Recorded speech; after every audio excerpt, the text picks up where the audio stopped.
Bonjour à tous et bienvenue dans ce cours 2.1 de la formation Crypto 301. Dans ce cours, nous allons introduire les fonctions de hachage cryptographique, nous allons voir quelles sont leurs caractéristiques, pourquoi est-ce qu'on les utilise au sein du protocole Bitcoin, et quelles sont ces fonctions de hachage utilisées sur Bitcoin. C'est parti.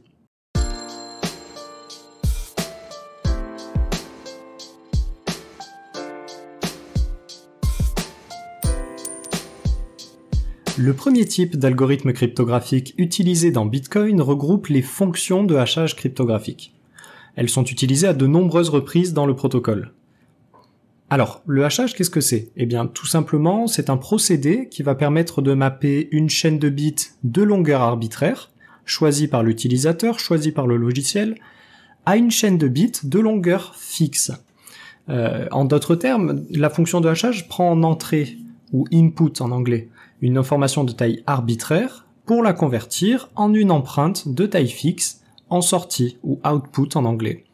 Cette sortie, c'est ce que l'on appelle le hash. C'est parfois également nommé le digest, condensat, condensé ou encore haché.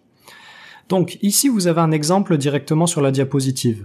On peut voir qu'en entrée, j'ai mis le message que j'ai choisi, donc de taille arbitraire, en l'occurrence pendule. Je l'ai passé dans la fonction de hachage SHA-256, et en sortie, j'ai un hash de taille fixe, en l'occurrence BBDE 98C35, etc., etc.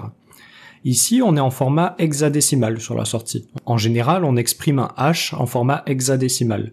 Et donc, en utilisant la fonction SHA-256, on aura toujours en sortie un hash de 256 bits.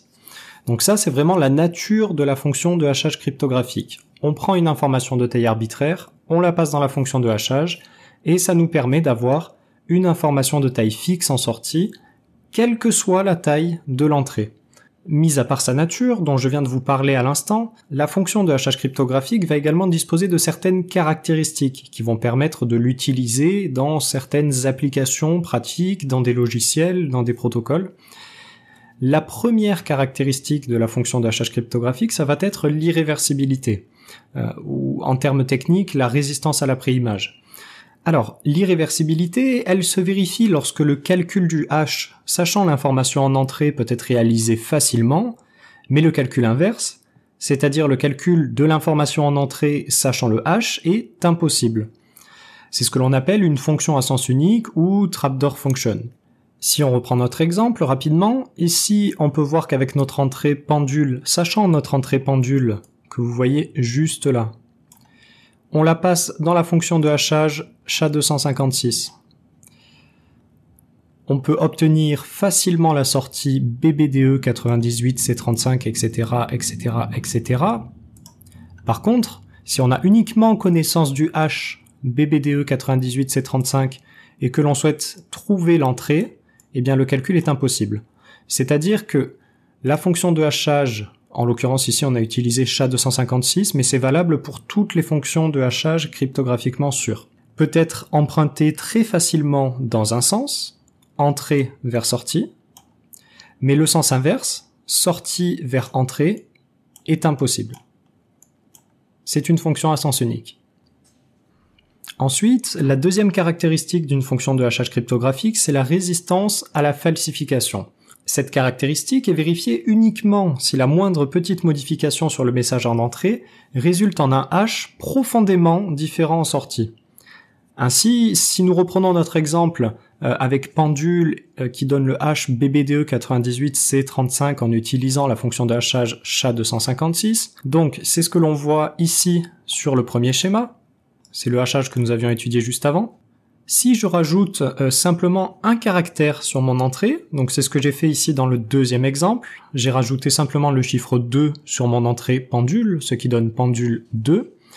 Je passe cette entrée dans la fonction SHA-256 et on voit que le hash en sortie est profondément différent du premier. Donc la moindre toute petite modification du message en entrée résulte en un hash profondément différent en sortie. Alors, pour vous donner un exemple, c'est notamment pour cela que l'on va utiliser les fonctions de hachage cryptographique, alors non pas forcément sur le protocole Bitcoin, mais en général, pour vérifier l'intégrité d'un logiciel.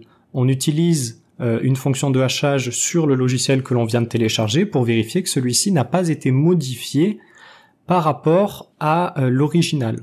Ensuite, la troisième caractéristique d'une fonction de hachage cryptographique, ça va être la résistance à la collision. Alors, cette caractéristique, elle se vérifie uniquement s'il est difficile de trouver deux entrées différentes qui donnent le même condensat en sortie. En réalité, sur une fonction de hachage cryptographique, la situation de collision est mathématiquement impossible à éviter, au vu notamment de la limitation de la taille de la sortie et de la différence entre la taille des entrées et des sorties. C'est ce que nous avons dit au début. La nature de la fonction de hachage, c'est de renvoyer une information de taille fixe à partir d'une information de taille arbitraire. Donc, si les sorties sont limitées, elles ont une taille qui est fixe. Et si on peut prendre pratiquement n'importe quelle entrée sur la fonction de hachage, eh bien il existe forcément des collisions sur cette fonction de hachage. Ainsi, une bonne fonction de hachage cryptographique est une fonction pour laquelle le risque de collision entre deux valeurs est tellement faible qu'il peut être considéré comme nul. Pour que cette caractéristique elle soit attribuée à une fonction de hachage cryptographique, il ne faut pas qu'une collision puisse être trouvée plus rapidement qu'en essayant simplement des entrées aléatoires une à une, comme par exemple avec l'attaque des anniversaires. Alors, l'attaque des anniversaires, qu'est-ce que c'est ? Eh bien, c'est une attaque qui illustre une limite à la résistance à la collision d'une fonction de hachage qui est égale à 2 puissance la taille du condensat divisé par 2. Alors, qu'est-ce que ça veut dire ça ? Eh bien, c'est tout simple. Par exemple, la fonction de hachage SHA-256, elle a une résistance aux collisions attendue qui est limitée à 2 puissance 128. Donc pourquoi 2 puissance 128 ? Eh bien puisqu'on a dit 2 puissance la taille du condensat divisé par 2. La taille du condensat sur SHA-256 c'est 256 bits. Donc elle a une résistance aux collisions attendue de 2 puissance 128. Voilà, je peux vous le noter ici. Donc le calcul c'est 2 puissance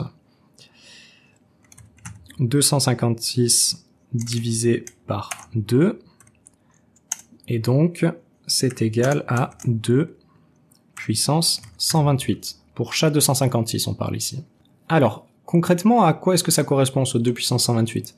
Eh bien, ça veut tout simplement dire que si un attaquant essaye 2 puissance 128 entrées aléatoires différentes sur la fonction de hachage SHA-256, il est très probable qu'il puisse trouver une collision sur celle-ci. Donc, je vous rappelle encore ce qu'est une collision. Une collision, elle s'observe lorsque deux entrées différentes de la fonction de hachage donnent exactement le même hash en sortie.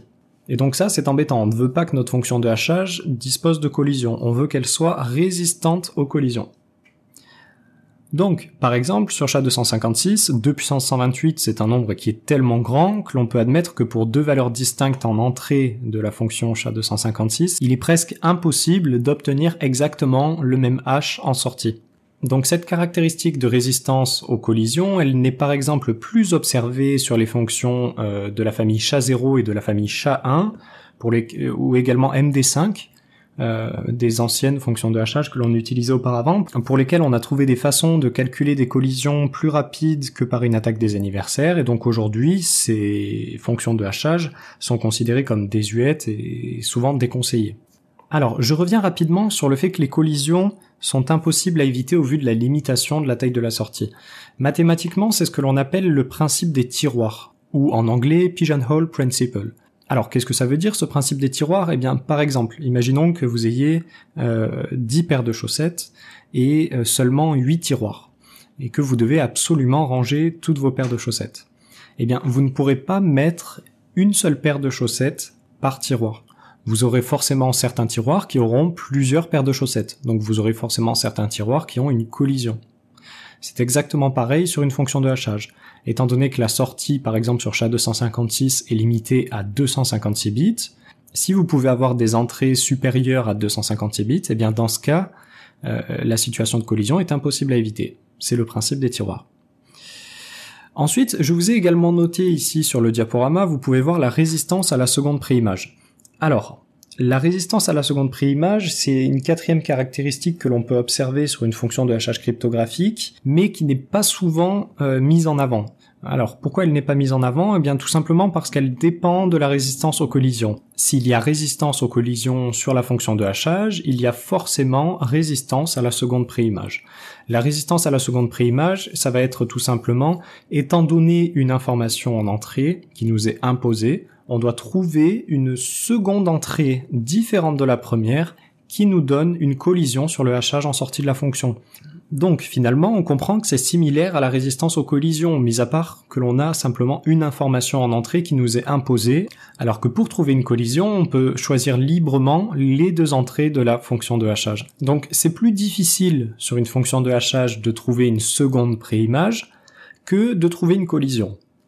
Donc s'il y a résistance aux collisions, il y a forcément résistance à la seconde préimage, puisque c'est plus compliqué pour un attaquant de trouver une seconde préimage que de trouver une collision. Donc c'est ce que vous voyez sur le schéma ici sur la diapositive. Vous pouvez voir la résistance aux collisions qui est ici. Vous pouvez voir la résistance à la seconde préimage qui comprend le rond de la résistance aux collisions, puisque si on est résistant aux collisions, la fonction de hachage sera dans ce rond, et donc elle sera forcément résistante à la seconde préimage, donc dans le rond bleu également. Et donc on a vu que notre fonction de hachage cryptographiquement sûre doit être également résistante à la préimage. C'est ce que l'on avait nommé l'irréversibilité. Donc une fonction de hachage cryptographiquement sûre doit se trouver dans cet espace ici que je vous barre en rouge. Elle doit être à la fois résistante aux collisions et donc résistante à la seconde préimage, mais également résistante à la préimage, c'est le rond noir, donc elle doit se trouver dans cet espace. Si elle est dans cet espace, c'est une fonction de hachage cryptographiquement sûre. Alors, ces quatre caractéristiques que l'on vient de voir, donc résistance à la préimage, résistance à la seconde préimage, résistance aux collisions et résistance à la falsification, elles vont nous permettre de déterminer de nombreux cas d'usage pour ces primitives cryptographiques que représentent les fonctions de hachage. La fonction de hachage la plus utilisée sur le protocole Bitcoin est SHA-256. L'acronyme veut dire Secure Hash Algorithm et donc 256, c'est ce que nous avons vu précédemment, c'est une fonction qui donne un condensat de 256 bits en sortie. Alors, cette fonction, elle a été conçue au début des années 2000 par la NSA, et aujourd'hui c'est un standard fédéral de traitement des données aux États-Unis. Au sein du protocole Bitcoin, elle est employée à différents niveaux. On va la retrouver notamment pour hacher l'entête d'un bloc dans le mécanisme de Proof of Work. On la retrouve également dans le processus de dérivation des adresses de réception, dans la structuration des transactions en arbre de Merkle au sein des blocs. Et on la retrouve également dans tous les calculs de checksum, notamment les calculs d'empreintes de clés parents, dans les calculs de checksum pour la phrase de récupération.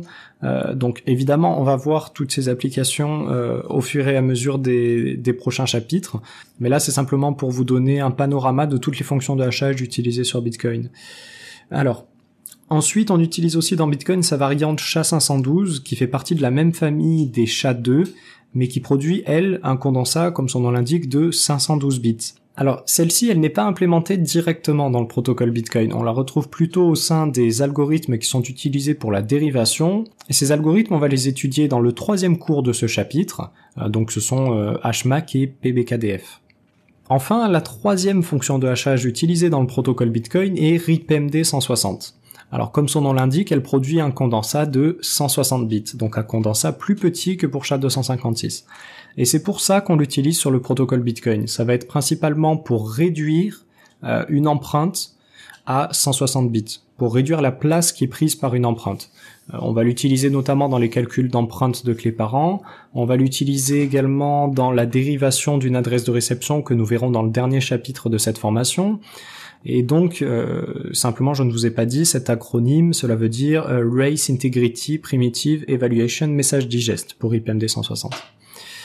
Ensuite, je vous ai également noté ici sur la diapositive H256 et H160. Alors, ces deux-là, ce ne sont pas directement des fonctions de hachage cryptographique, mais ce sont des notations qui indiquent l'utilisation d'un double hachage. Donc H256, cela indique dans le protocole Bitcoin un double hachage SHA-256. Donc qu'est-ce que ça veut dire? Eh bien, ça veut dire tout simplement que l'on va calculer une première fois un SHA-256 pour une information donnée. Cela va nous donner un condensat, et sur ce condensat, on réapplique une nouvelle fois SHA-256. Donc c'est ce que je vous ai noté juste là. On a notre information ici M, On lui applique une première fois SHA-256, ça va nous donner un premier condensat. Et à ce condensat, on applique une deuxième fois SHA-256. Ça nous permet de faire un double hachage SHA-256. Et ensuite H160, ça va être exactement pareil, sauf que au lieu d'utiliser 2 fois d'affilée SHA-256, on va utiliser une première fois SHA-256, et ensuite on va appliquer RIP-MD sur le condensat. Voilà. Et donc l'utilisation de ce H160, ça va nous permettre de bénéficier de la sécurité de SHA-256, tout en réduisant au maximum la taille de l'empreinte en utilisant RIP-MD160 dans un second temps, qui va nous permettre de réduire l'empreinte à 160 bits, tout simplement.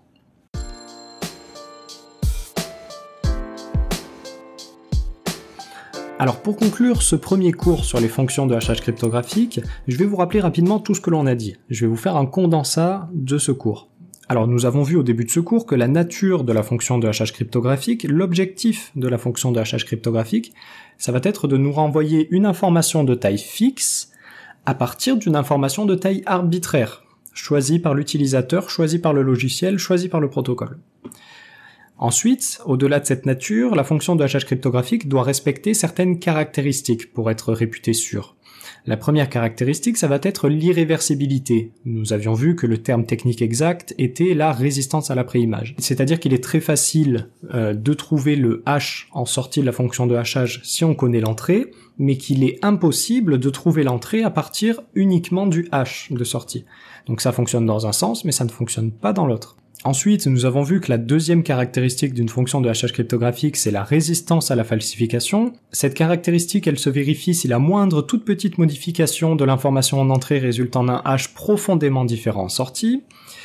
Ensuite, nous avions vu la résistance aux collisions, qui spécifie qu'il est très compliqué de trouver deux informations différentes en entrée qui nous donnent le même hash exactement en sortie de la fonction, et la résistance à la seconde préimage, qui est forcément présente s'il y a résistance aux collisions, et qui spécifie, étant donné une information en entrée imposée, il est très difficile de trouver une seconde information différente de la première qui nous donne le même hash en sortie d'une fonction de hachage cryptographique.